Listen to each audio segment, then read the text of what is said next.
지금 검찰총장에 대한 감찰 자체가 무산됐죠. 이러면 우리가 어떤 생각을 해야 됩니까? 수사해야죠.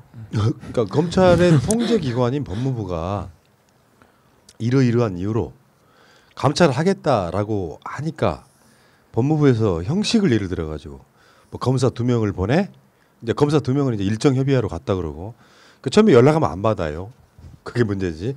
연락하면 안 받아서 검사 2명을 보내서 일정을 협의하러 갔더니 어떻게 검사 평검사를 보내냐 이런 개소리를 했고 그래서 조국 전 장관께서 청와대 압수수색할 때는 그러면 청와대가 감히 평검사를 보내 이렇게 화 안 냈는데 대검은 왜 이런 식으로 이런 짓거리를 하느냐 이런 어떤 프레임에 어떤 생긴 상황이잖아요.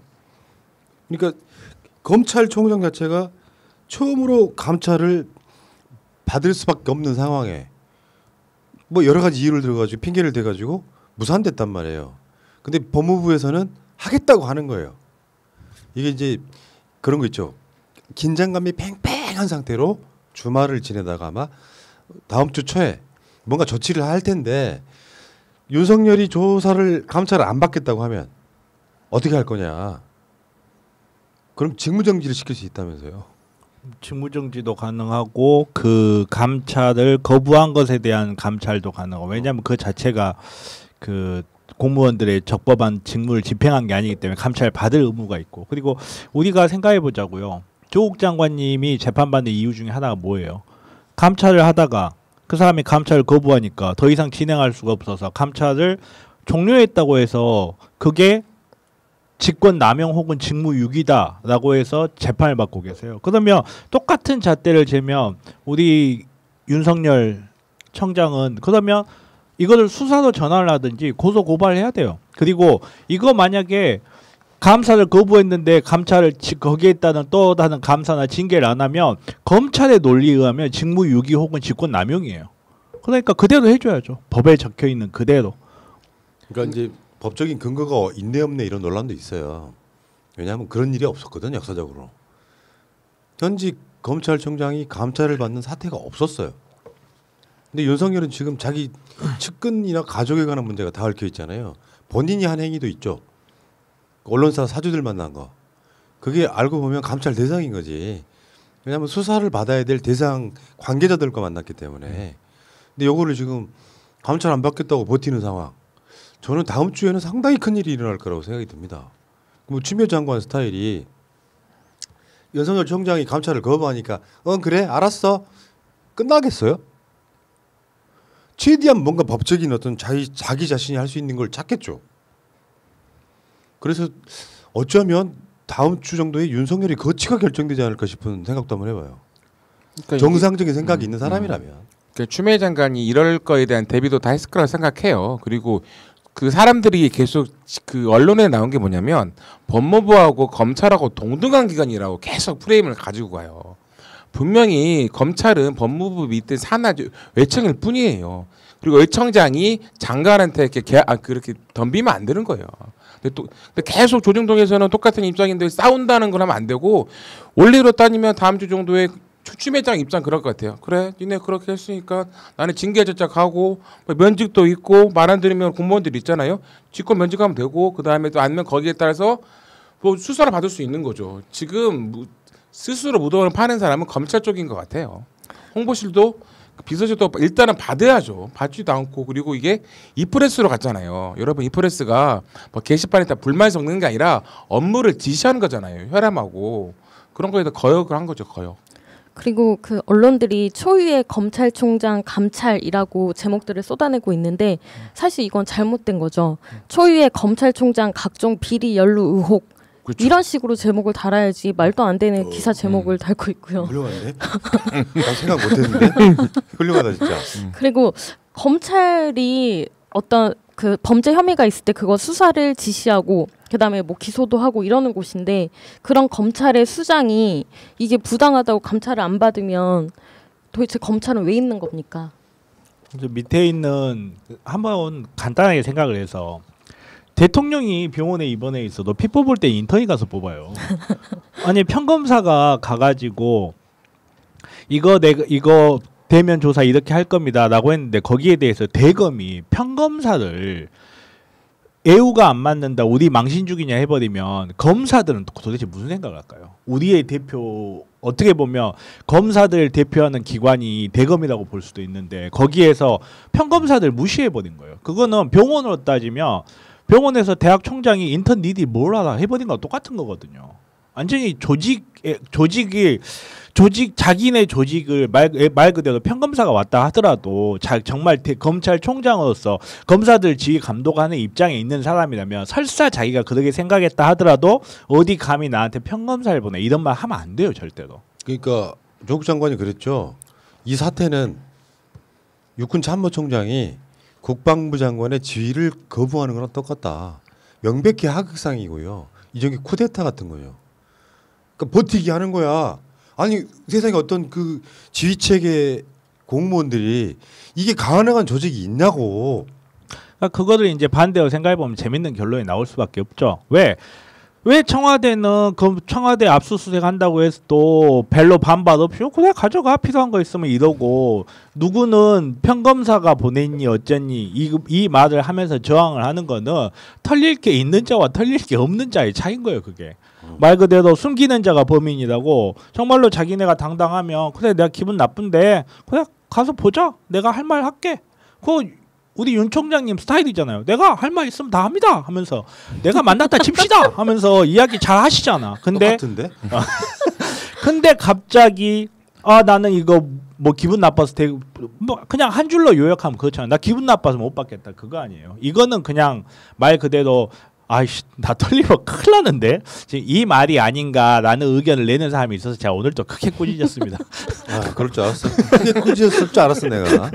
그 2013년에도 황교안이 그 법무부 장관일 때 최동욱 그 총장 감찰하겠다고 했었거든요. 근데 이제 사퇴를 하셨지만 그러니까 처음 있는 일도 아니라는 그 과정이라니까요. 법무부 장관이 검찰총장을 감찰하겠다고 하면 그만두는 거야. 정말 즐기지 않아요 지금. 인사권 여러 번 까이고도 그만두지 않지. 이 사람은 그래서 우리가 의심을 하는 거지. 이 사람은 이 자리를 지켜야 될 뭔가 특별한 이유가 있구나. 이건 비정상인 거죠. 일반 상식선에서 봐서도 완전 비정상인 거죠. 그러니까 뭐 이분께서 순순히 물러나 줄 리도 없고 뭐 어떻게든 버틸 거니까 계속 추 장관님께서는 거기에 대해서 조치를 취하실까 믿습니다. 그런 거니? 그럼요. 12월 달 안에는 거치가 나올 것 같네. 그러면요. 저는 끝까지 버틸 것 같아요. 어떻게든지 자기가 버틸 수 있는 데까지 버틸 거다라고 저는 좀 생각하는 모르겠어요. 이제는 어떻게 보면 당연히 나는 자진 사퇴라고 보는데 상대가 그냥 개또라이인 거야. 비정상이야. 그러면 그런 생각도 해봐야죠. 해임, 탄핵. 이것도 해봐야 된다고 생각하는 게 이런 식으로 국정에 부담을 주는 사람이 있었습니까? 없었다고 봐. 사실 내가 윤석열이라면요. 진짜로. 검사를 오라 그래. 그래서 대개 서로 간에 주건 질문일 거 아니에요. 청장님 그때 이렇게 뭐 하셨습니까? 라고 묻는 그런 형식일 거란 말이야. 답해줘. 찔리는 게 없으면. 그러니까 우리는 이 프레임을 그렇게 갖고 가야 되는 거야. 윤석열이 찔리는 게 있고 지은 죄가 있으니 다른 무슨 격식, 예우 이런 것을 빌미를 들어서 거부하고 있다. 이렇게 가야 되는데 지금 현재 언론들은 그런 식이 아니지. 쌈만 붙여놓는 거예요. 추미애, 뭐 윤석열, 뭐 첨예하게 대립. 뭔 대립이야. 밑에 있는 새끼가 싸가지 없이 지금 학상하고 있는 거지. 아니 그렇게 말씀하시면 큰일 나요. 이렇게. 왜? 잡혀가요. 이렇게. 아니 그러니까 아무리 평등한 세상이라고 해도 공무원 체계의 그 직급이나 상하 관계가 없으면 말이 안 되는 거예요. 구급 공무원이 대통령 역할을 하려고 하면 되겠습니까? 그건 행정의 체계란 말이에요. 그렇죠. 그 체계 안에 밑에 있는 사람이 자기 역할을 못해서 윗사람이 또 조사 한번 해보자라고 하면 검찰총장을 그만두고 싶지 않으면 받아들이면 되고 계속 하고 싶다면 방법이 없는 거예요. 지금 상황에서 만약에 정말로 검란이 일어난다면요. 그게 제가 한 99% 정도 장담할 수 있는 게 검란이 바라보는 방향이 정부를 바라보지 않을 거예요. 정말로 총장님이 이제 결단하셔야 됩니다. 이런 식으로 검란이 일어났으면 일어났지. 왜냐하면 이게 모양새 자체가 너무 안 좋아요 지금. 그러니까 감찰을 받는데 검찰이 뭐 하는 조직이 수사하고 하는 조직인데 그러면서 뭐 잘못된 게 있으면 찾고 자기들 말대로 거악을 찾고 하는 조직인데 감찰조차 거부해버리는 이런 상황에서 밑에 있는 검사들이 할 말이 없을 것 같아요. 야, 예를 들어서 나보고 조사하다 나와서 야 너네 총장도 조사 안 받다는데 왜 나한테 조사받자 그래? 너네 총장부터 조사받자 그래? 라고 달라드는 사람들 틀림없이 나올 거예요. 정말로 농담이 아니라. 그러면 정말 이렇게 우리가 보기에 부끄러운 총장님이 돼버리는 거거든요. 이미 돼버렸을 거라고 봐요. 네, 역대 검찰총장들이 그렇게 물러납니다. 자기가 자기 거취를 결정하기 전에 측근 검사들이 먼저 이야기를 해요. 검찰의 권익을 지키기 위해서 물러나는 것으로 항거하십시오. 그렇게 중간에 사퇴한 검찰총장들은 대부분 그렇게 물러났어요. 윤석열 측근들은 내가 보기에 생각도 없는 거야. 그러니까 측근들뿐만 아니라 원래 이렇게 따면 저번 같이 어떤 부장검사나 일반 평검사가 우리 총장님은 잘못이 없다고 이 프레스 글이 올라왔어야 돼요. 근데 그런 글이 하나도 올라오지도 않고 이제는 그런 것 같아요. 다음 총장이 누가 될까가 검사들한테는 또 화두가 되지. 이제는 아이고 윤 총장이 빠이빠이 잘 가십시오라는 말만 할 것 같습니다. 그 최근에 국정원과 검찰이 어떻게 한 몸이 돼가지고 이명박 때 우리 황노현 교육감이라든지 박재동 하백이라든지 하는 분들 소위 말하면 반정부 인사들을 사찰했는지가 최근에 정보공개 청구해가지고 내놨거든요. 최근에 국정원이 상당히 많이 바뀌고 있어요. 박지원 국정원장 이후에 그 내용들을 보면 골 때리더라고. 검사들이 국정원 밑에 있어요. 최근에 윤석열이 국정원이 있었다면 저렇게 못합니다. 지금 국정원이 없다는 소리가 아니라 박근혜 때는 이명박 때는 국정원이 무서워서 최동욱 바지 벗겨가지고 하면 검사들이 벌벌벌 떨어서 겁만이 뭐야.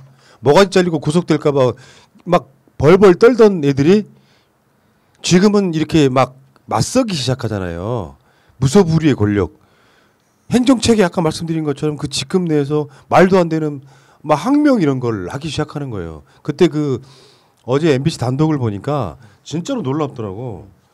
뭐 공상훈 성남지청장하고 이진한 대검 공항기획관 이런 사람들을 국정원에 파견 형식으로 잔류를 하면서 내가 검찰이 몇 월 며칠 날 기소하겠다 이런 식으로 서로 간에 그러니까 협업을 하는 거예요. 그래가지고 민주주의 인사들 사찰하는 행위를 했던 겁니다. 거기에 검사들이 동조하지 않으면 국정원은 수사권만 갖고 있잖아. 여기에 검사들이 거기에 국정원의 하수인처럼 수사 일정, 기소 일정 이런 것들을 다 같이 협의해서 잡고 이런 시절이 있었어. 그러니까 국정원이 그런 식의 국내 정치 개입을 안 하고 사찰을 안 하니까 검사들이 이렇게 날뛰고 있는 거예요. 이게 참 우리들 민주 세력들 입장에서 보면 답답하게 이를 때가 없는 거죠 지금. 그러니까 지금 제가 여러 번 그 이야기를 했는데 국가가 개인을 통제하기 위해 동원할 수 있는 수많은 방법 중에 가장 강력한 게 형사사법체계거든요. 그리고 이 형사사법체계는 현대에 와서는 검찰을 통해서만 국가 권력이 발동이 가능하게끔 돼 있어요. 그러다 보니까 검찰들이 무소불위의 권력을 휘두를 수 있는 거고, 그리고 국정원이 물론 이제 위법한 방법으로 정보를 수집하다든가 하는 방법도 있지만 그건 자기네들도 부담이 되기 때문에 결국은 검찰을 통해서 형사사법체계를 가동하고 검찰을 통해서 그 체계 일부에 있는 영장이라든지 막 각종 조회 같은 방법을 이용해서 국민들 사찰하는 방법을 썼던 거죠.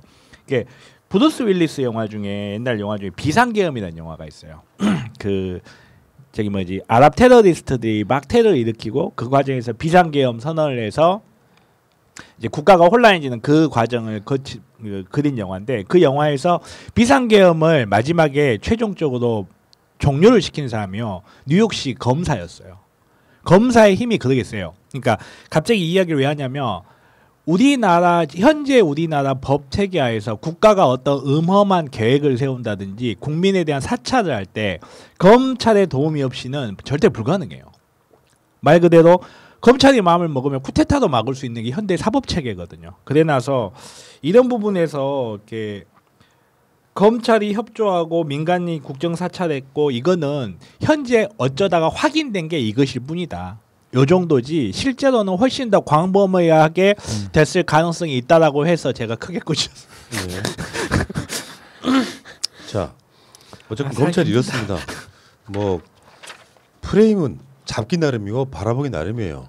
어느 시각에서 보느냐인데 지금 소위 말하면 조중동 같은 언론들은 추미애의 부당한 지시 또는 윤석열이 살아있는 권력을 수사에 대한 보복으로라는 이 프레임을 걸고 있잖아요. 근데 그게 아니지. 더 큰 틀, 더 큰 프레임에서 봐야지. 검사들이 기득권 내려놓기 싫어서 윤석열이라고 하는 숙주를 통해 가지고 그런 식으로 지금 검찰 개혁을 방해하고 있다고 보는 것이 더 명확하고 확실한 시각이라고 저는 이렇게 말씀드리고 싶어요. 국정은 부활합시다. 여기까지.